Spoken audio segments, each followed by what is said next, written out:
Hello students, let us start our new point, mode. As we have said, mean is not the only measure of central tendency or the only form of representative value. So students, first of all, what is the meaning of central tendency? Central tendency means central value of given observation. Okay, when we find out mean, it is a central tendency and the other observations is less than mean or greater than mean. Do you understood? Okay, central tendency means central value and the other values are about this central value. It means there will be less than and there will be greater than this central tendency or central value. That is called mean. And these are the another form to find out this central tendency. From among them, the second is mode. Now what is mode? The observation that occurs most often. I am repeating, the observation that occurs most often, that is called mode of a set of observations. Suppose you are taking dice, okay, and you are playing with dice. At that time, first of all, throw the dice. You will get 1, sometime you will get 2, sometime you will get 3, 4, 5, and second time or third time you will get 1, 2, 3. Okay, so observations that occurs most often, okay, it will be repeated 1, 2, 3, 4, 5, 6. Okay, so that is called the mode of set of observations. Okay, now we will check this using the example. Find the mode of the given set of numbers.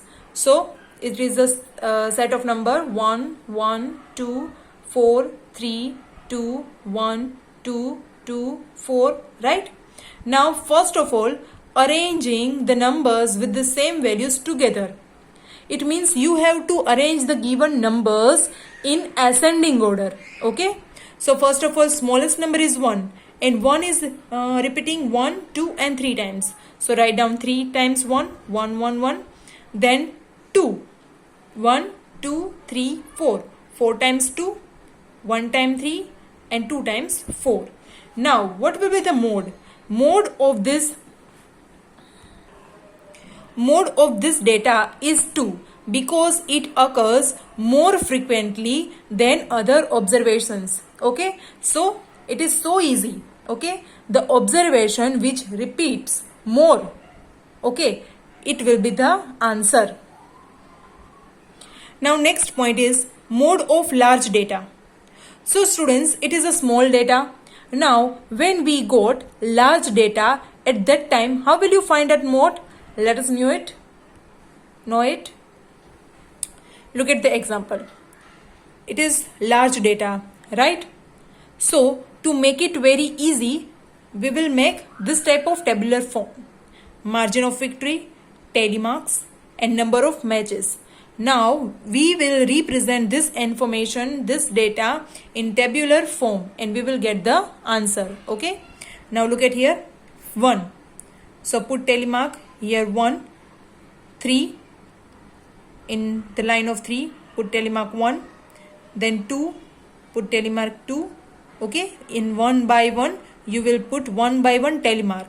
And when the margin of victory, it means this 2 come 5th time, at that time put slanting line on the 4 this tally marks and it will be complete 5. Okay, then 6 comes, put tally mark here also. So in this way, 1 by 1 we will put tally mark and after counting this tally marks, write down the frequency here. Okay, and how many frequencies are repeated more? Look at here, 14 is the most, right? So the mode will be 14. Students, we will use this method when we do exercise. Okay.